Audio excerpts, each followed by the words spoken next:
여러분 안녕하셨습니까? 양영태TV의 양영태입니다. 오늘은 11월 25일 수요일입니다. 붉은색 구독 버튼과 엄지를 눌러주시면 감사하겠습니다. 네,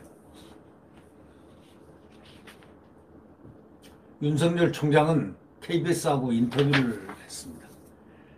한 1시간 전에 한 1시간 전이 아니고 어저께 저녁에 인터뷰 딴 것을 아마 오늘 방송을 하는 것 같습니다. 그런데 이 윤석열의 추미애 앵커가 이제 이렇게 얘기하죠. 추미애 법무장관의 조치에 대해서 윤석열 검찰총장은 딱 한마디로 위법하고 부당한 처분에 대해서 끝까지 법적으로 대응하겠다. 이런 입장을 밝혔습니다. 라고 앵커가 방송을 시작했습니다. 다뤄야 할 쟁점이 많은 만큼의 향후 법정 공방으로 이어질 경우에 상당한 시간이 소요될 것으로 우리는 예측할 수 있지 않겠습니까? 이 쟁점이 많으니까.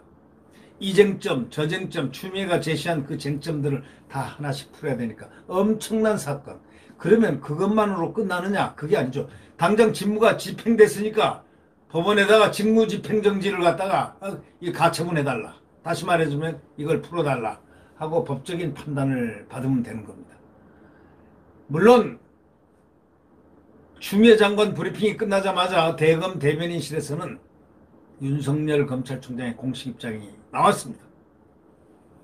검찰의 정치적 중립성을 지키기 위해서 그동안 한 점 부끄럼 없이 검찰총장의 소임을 다해왔고 위법 부당한 처분에 대해서 끝까지 법적으로 대응하겠다.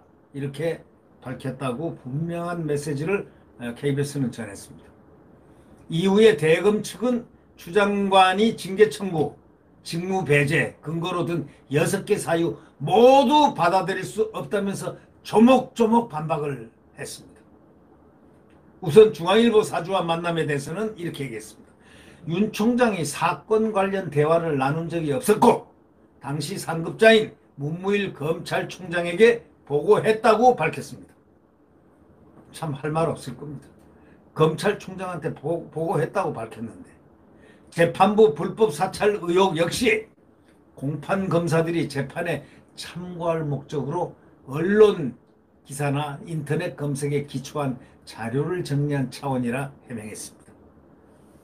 또 채널A 사건 문제를 또 제기했잖아요. 채널A 사건. 또 한명숙 전 총리 사건에 대해서도 감찰과 수사를 방해하거나 감찰 정보를 유출한 적이 없다는 입장입니다. 최근 총장의 대면 감찰 조사 과정에서 감찰 방해했다. 그런 의혹 역시 서면으로 충실히 답변하겠다고 한 만큼 비여조로 볼 수 없다 강조했고 정치적 중립을 손상했다는 추 장관 지적에 대해서도 언론의 해석일 뿐 총장이 정치를 선언한 적은 없다. 선언 것은 예를 들면 이런 거 아니겠습니까? 지지율이 막 나가니까 왜 정치적 중립 의무를 어겼다 이런 얘기입니다. 그러는 거 아니겠습니까? 그러나 총장이 자기가 정치를 선언해가지고 나 정치하겠다고 선언한 적도 없고 자기들이 진작 언론기관에는 초기에 나에 대해서 대통령 지지율에 대해서 나한테 언론 지지율을 내지 말라 하고 이 여론조사 기관에 다 통보를 한 바가 이미 있습니다. 아니다 이거 자기들이 하는 걸 어떡합니까? 그것도 대한민국 국민의 언론의 자유입니다. 윤 총장은 또 징계 청구하고 직무 배제 소식을 접한 직후에 대검 간부 등과 대응책을 협의를 한 것으로 알려져 있습니다. 법적 대응 방침을 밝힌 터라 추 장관 직무 배제라든가 징계 조치에 대해서는 행정소송을 제기하고 직무 배제 그 명령 효력을 멈춰달라는 아까도 제가 말씀드렸지만은 소위 법원에다가 집행정지 신청을 동시에 낼 것으로 예측되고 있습니다. 오늘 다 이루어지겠죠. 다뤄야 할 쟁점이 많기 때문에 향후 법정 공방으로 이어질 경우에 상당한 시간이 소요될 것으로 우리는 생각하고 있습니다. 윤석열 총장 참 그는 점점 더 단단한 무쇠의 뿔이 되고 있습니다. 무소의 뿔. 무소의 뿔은 한 곳으로 나가는 겁니다. 그 한 곳이 어디인지 모르지만 추미애 대 윤석열 아닙니다. 문재인 대 윤석열 프레임 구도로 앞으로 분명하게 나갈 것입니다. 윤석열은 추미애를 알기를 뭐같이 할까요? 추미애 알기를 법무부 장관으로 할까요? 아니면 차기 대통령감으로 할까요? 아니면 차기 서울시장감으로 할까요? 차기 서울시장감에는 말이죠. 거기 박영선 의원, 항상 라이벌이, 이 추미애 라이벌이 박영선이라고 그럽니다. 근데 보니까 박영선 씨가 만약에 법무장관이라면 이렇게 안 했을 겁니다. 다른 방법을 했겠죠. 추미애처럼 하지는 않았을 겁니다. 박영선 장관은 추미애 라이벌이 되기에는 아니죠. 아마 박영선 장관이 라이벌 안 해 그럴 겁니다. 나 그 사람하고 라이벌 아니야. 그 사람 혼자 라이벌 하라고 그래. 이렇게 얘기할 겁니다. 네. 글쎄요. 뭐 박영선 장관 뭐 칭찬하는 것이 아니고 그렇다 이런 얘기입니다. 느끼기에 박영선 장관 입장에서는 추미애를 라이벌로 생각하지 않을 것이다. 이런 얘기죠.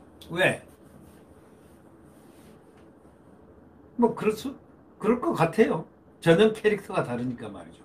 박영선 장관은 그래도 언론인 출신, MBC 언론인, 아주 그 탁월한 그 경제부 기자 출신 아닙니까?